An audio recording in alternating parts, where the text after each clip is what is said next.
Bonjour, je m'appelle Ange-Marie Pasquale et je suis actuellement en 4e année de thèse. Donc, je réalise actuellement ma thèse à l'Office du développement agricole et rural de Corse, l'ODARC, dans le cadre d'un financement CIFRE, en collaboration avec le Laboratoire des sciences pour l'environnement de l'Université de Corse et également avec l'INRAE. Mon sujet porte sur l'étude de la composition chimique du lait de brebis de race corse et des facteurs de variation qui y sont associés. Cette thèse est encadrée par les professeurs Liliane Berth et Alain Mouzil. Donc, il faut savoir que la Corse fait partie des 3 principaux bassins de production au vin lait, avec les Pyrénées-Atlantiques et le rayon de Roquefort.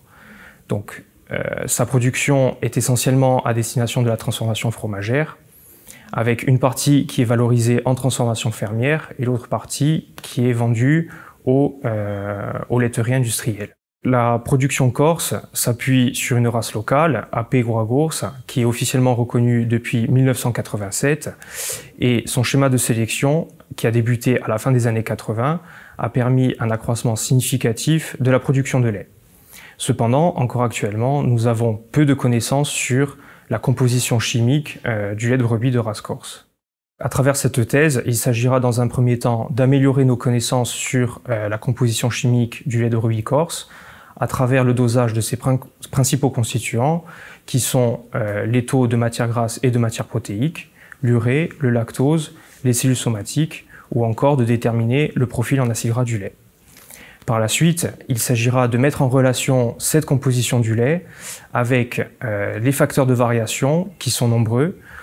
On peut en citer quelques-uns. Il y a tout d'abord le système d'élevage, qui se réfère aux pratiques de conduite du troupeau des éleveurs, la ration alimentaire qui est distribuée au troupeau, ensuite la fluctuation de la composition du lait avec l'avancement de la saison, et enfin une variabilité phénotypique et génétique qui est donc propre à l'individu.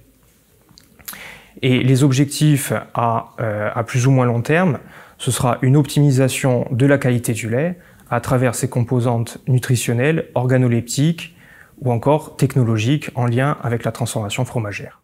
Pour répondre à mes objectifs de recherche, j'ai tout d'abord réalisé 2 campagnes d'échantillonnage. Une première campagne d'échantillonnage qui s'intéresse plus spécifiquement au lait de troupeau. Donc, elle a été réalisée dans 24 exploitations différentes, réparties dans toute la Corse, avec un prélèvement de lait mensuel. En parallèle à ces prélèvements de lait, j'ai également réalisé une enquête de terrain auprès des éleveurs afin d'obtenir des informations sur leurs pratiques d'élevage, sur la ration alimentaire qui était distribuée, ou encore d'autres informations qui ont trait à la pratique ou non de la transhumance, la fréquence de traite, en monotraite ou en bitraite, ou encore la production laitière du troupeau au moment du prélèvement.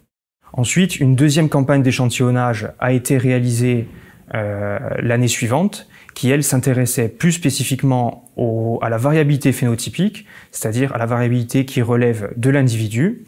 Donc pour cela, j'ai échantillonné 350 brebis mensuellement, qui sont réparties dans 10 élevages appartenant au noyau de sélection. 2 types d'analyses ont été réalisées.